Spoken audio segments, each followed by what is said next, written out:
ইশকে রসুলটা মুখ দিয়ে বলার বিষয় না, এটা উপলব্ধিতার বিষয়। আপনি আপনার জায়গাতে উপলব্ধি করেন, ফিলিং নেন। গতানুগতিক প্রোগ্রাম করার জন্য, গতানুগতিক বাহুবলী শক্তি প্রদর্শনের জন্য আজকে আমার বাহুবলী সদস্য, আমার এতজন মানুষ আছে, আমি একটা সংগঠন চালাই, আমার এতজন সংগঠনের কর্মী আছে, এত জায়গা থেকে আমার সংগঠনের লোকেরা এসেছে, এগুলো যদি আমি প্রদর্শনের নিয়ত যদি আমার থাকে, তাহলে আমি কোশ্চিন কালো হাবিবে মুস্তফার দরবার পর্যন্ত আমার এই ঈমানটা যাবে না, আমার এই প্রেমটা যাবে না। কিন্তু আমার প্রেমটা যদি হয়, যতজন মানুষ পৃথিবীর যে প্রান্তে থেকে আসে, প্রত্যেকটা হৃদ মন্দিরে যদি এক জাররা পরিমাণে যদি হাবিবে মুস্তফার একটা বীজ যদি আমি বপন করতে পারি, এটাই আমি সাকসেস। এটা যদি টার্গেট হয়, এবার আমার রব বলতেছে তোমার শুধু ভাবনা হয়েছে, তার আগেই মুস্তফা তোমার জন্য কাঁপতেছে। সুবহানাল্লাহ। সাইয়েদে দরবার শরীফ সেই প্রশিক্ষণটা দেয়। গতানুগতিক প্রোগ্রামে আমি বিশ্বাসী না। ওগো বৃক্ষ, তোমার নামটা কি? বৃক্ষ কি উত্তর দিবে আমার নামটা এটা? তার কর্ম বলে দেবে, তার ভিতর থেকে যে ফলটা আসবে। যদি তুমি আমের গাছের নিচে যে জিজ্ঞেস করো, ও বৃক্ষ তোমার নাম কি, উপর থেকে একটা আম পড়ে বলবে আমার নাম আম।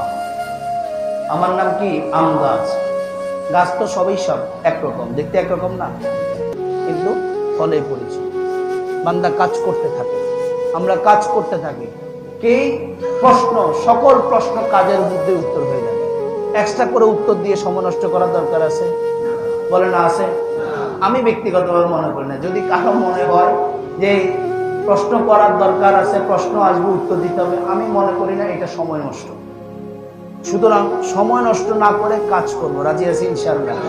মিলাদুন নবী এটা সবার সমাজে আসবে না, এটার ফিল সবাই নিতে পারবে না। এই খাওয়া, এই নির্যাস, এটা সবাই নিতে পারবে না। কিন্তু যদিও দুঃখের সাথে মনে হয় আমরা এমন এক স্বার্থপর, আমরা এমন এক স্বার্থপর জাতি, আমরা এমন এক স্বার্থপর সৃষ্টি। আমার রব বলতেছেন কত বড় স্বার্থপর তোমরা জানো? যেখানেই তোমরা ঠেক পড়ো, সেখানে আমি রবকে বিক্রি করে দাও। যেখানেই তোমরা ঠেক লাগো, সেখানে আমার হাবিবে মুস্তফাকে বিক্রি করে দাও। এই কারণে আমার রব আরো সুন্দরভাবে, যারা প্র্যাকটিক্যালি যারা প্র্যাকটিস করতে চাচ্ছেন বা করেন, বা আমরা যারা করার চেষ্টা করি, আমাদের জন্য আল্লাহ পাক কোরআনে কারীম বলতেছে, মা আতাকুমুর রাসূল ফাখুযুহু ওয়া মা নাহাকুম আনহু ফান্তাহু। রাসূল যা নিয়ে এসেছেন তা ধরো, ওয়া মা নাহাকুম আনহু ফান্তাহু, যা নিষেধ করেছেন তা থেকে বিরত থাকো।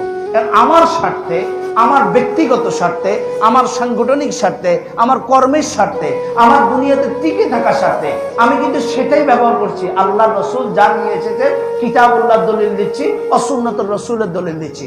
তাও কোনটা? যেটা আমার জন্য দরকার সেটাই আমি দিচ্ছি, যেটা আমার জন্য দরকার। এই কারণে আমার রব বলতেছেন তোমরা এইরকম স্বার্থপর হতে পারো এবং স্বার্থপর হবা। এই কারণে আমি আল্লাহ সকল কিছু কোরআনে কারিমের মধ্যে দিয়ে দিচ্ছি। এবার গোলক দাদার মধ্যে তুমি পড়ে যাবা।